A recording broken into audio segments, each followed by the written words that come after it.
Hello, and today we're talking about Wi-Fi extenders. Why am I out here in the shed? Because the whole reason for this is to test these three TP-Link models to see which one's appropriate for extending the Wi-Fi outside the house so I can use it in the garden. So I've got these three TP-Link Wi-Fi extenders ready to test. Let's get into it.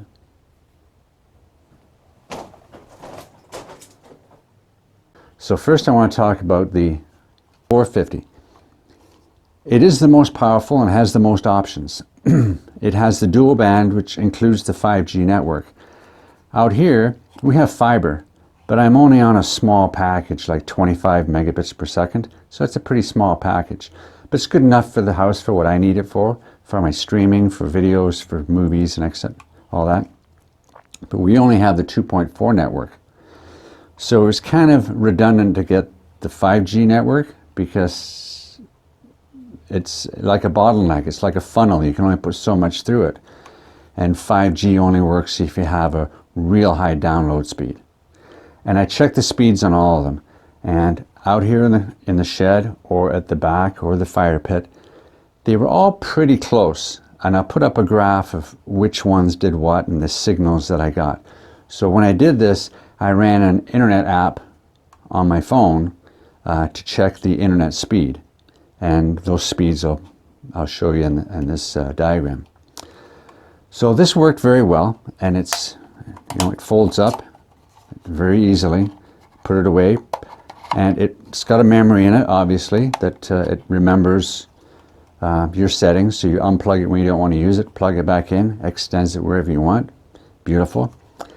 But it's a little bit of an overkill. It does have an Ethernet wire connection, so you can plug in your PS4 or your Blu-ray player, whatever you want to do.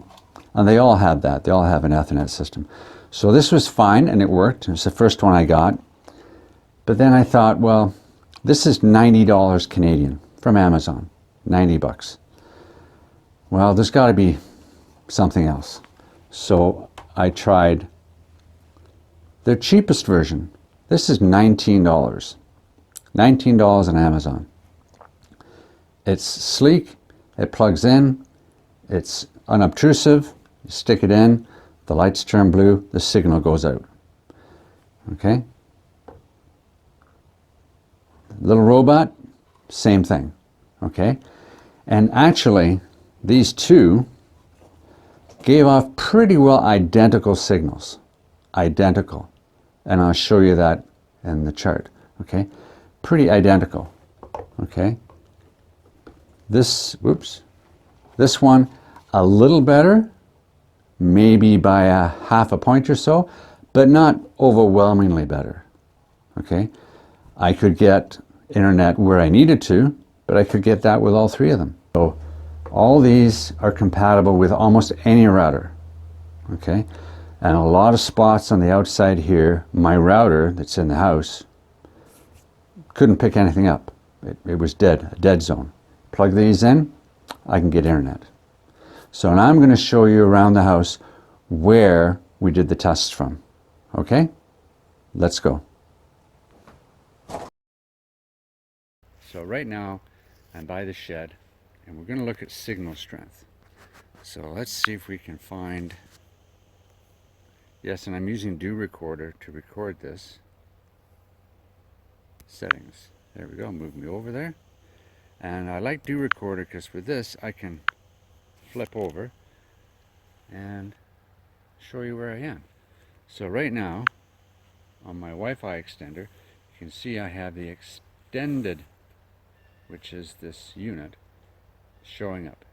And it doesn't show 5 full bars because it's plugged in on the other side of the house.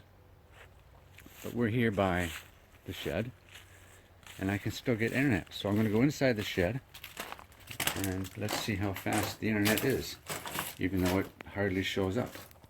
So let's go back to the beginning. We do a Google search. Move me over there. And I got a Blue Yeti Nano I was investigating. Let's click on that. And we get it. There we go. So we have a reasonable response. That's pretty good. So let's go back to the settings again. Okay, and we're going to walk around a bit and see where it drops off. I've done the same with the other ones, and I'll have the examples up, all three examples, to shorten up the video. We'll go back up here onto the deck. And this TP-Link is plugged in about 15 feet the other side of that door. And we could never get internet back here because of the fireplace being on the other side and all the metal in the roof. Very hard to get internet. But we've got internet here. And if you wait a little bit, it'll go up a little higher. I was here a little while ago and I got 2 big full bars, so that was pretty good. Just sit down for a second. So it's a pretty reasonable signal. Pretty reasonable. I know I can get good internet connections because we're going to go back and do a little internet search on Google. And we're going to go up and let's just see if we can click on that for Amazon. Go to the Amazon and there you go. So it's pretty fast. It's not too bad at all. There we go. And as you notice, the regular Gorilla Man doesn't show up. When I move a little bit, it may pick it up pretty soon. I'll go back down a little bit here. And we'll head out to the fire pit and see if we lose any signal. This was the whole idea behind it, to get internet in the backyard. As you see, the signal strength went up, but the regular Gorilla Man doesn't show up. Okay? And the regular Gorilla Man won't show up. Like I said, we couldn't get internet out here because the router's on the other side of the house. But pretty soon, as I walk closer, we should get it any second now. We should be picking up. There we go. There's the Gorilla Man, really low, okay? But we still have a really good connection because technically it's plugged in somewhere above that lower window on the other side. So that's not too bad, okay? That's pretty good. Okay, so you've seen where we've tested these three, and you've seen the stats and the numbers, and right off the bat I discounted this because it was 3 times the money, and it has a 5G connection which I don't use, so I really didn't see any use of it. So this one was a no-go. Okay, then I had a hard decision between these two to make, and as I said before, simply because of the construction of it, I liked this one better. It's modular, it's sealed, it's compact, and I get virtually the exact same signal. And I can even use the internet out here in the shed. So this one was $25 Canadian. This one was $19 Canadian. So yeah, it's a tiny, tiny, tiny bit better, but for me, that's all I need. That's all I need. So these two I'm sending back, and the little tiny RE850 is what I'm sticking with.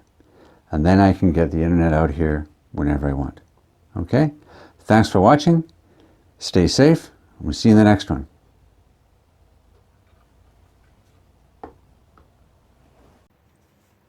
So this is how we activate the extender. You have to download an app called Tether. Once you've downloaded that, as you can see it there on the left of the screen there, I'm using Do Recorder with the camera activated so I can use either front or back camera. But we're going to watch this in real time. So what I do is I plug it in, I turn the power on. You notice that the blue lights flash. Okay, and then they go solid. So I start my Tether app, and it says it's loading. Then it says it can't find anything. Well, you have to add this device. So we click add, and then if I move the picture up a bit, you can see underneath it says range extender. So we click on range extender, and it says when everything turns solid, power LED is solid on. Yes, it is. Click that, and it's searching for the extender. It says it's connected, but it takes away the picture. So what I'm going to do is I'm just going to go through this, and you put in a new password or whatever you want. So I'm just going to put in the password for my network. Here we're actually connecting to the actual unit itself, so the password here doesn't really matter what you do. It's just your password to the account, if you will. And then it goes on to ask you for another password, which is for your router. So you need the password for your router. So once you've connected here, it will ask if you want to apply to your actual router name, which in our case is Gorilla Man. You do that, you enter the password for your router, and you click apply, and you're all set up.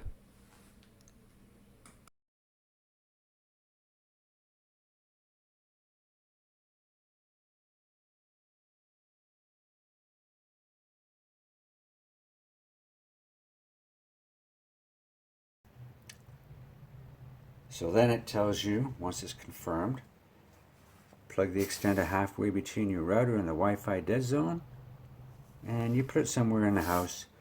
Wait for about 2 minutes until all the lights are solid. Well, we've already done that. So there we go. So we're done. The location looks good because it's solid. Click that, and you're done. That's it. Now what you want to do is you want to test it. So we've got that set up.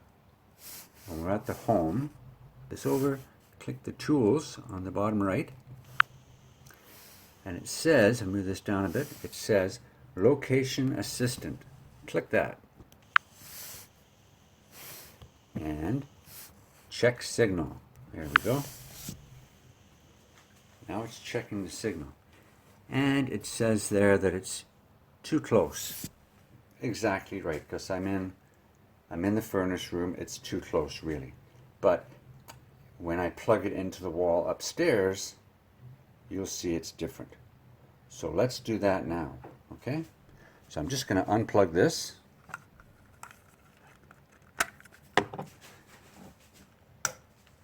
And we're going to go upstairs. We're going to plug it into the wall and run this same check again. Okay? So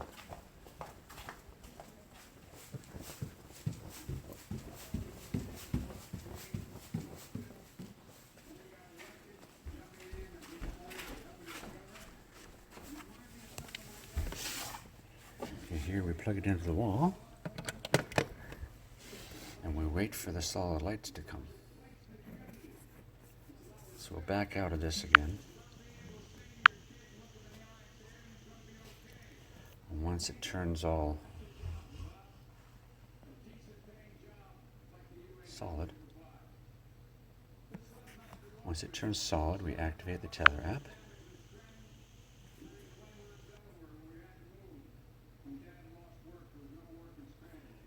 It's the 50 RE. Go to Tools, and we'll Location Assistant, and we check signal, and there it is. Perfect signal in the right spot. And it should be. It's in the right spot in the house, and as you see in the picture, that's the extent of the extender. Great little tool. The RE850. Beautiful. $19. Thanks for watching.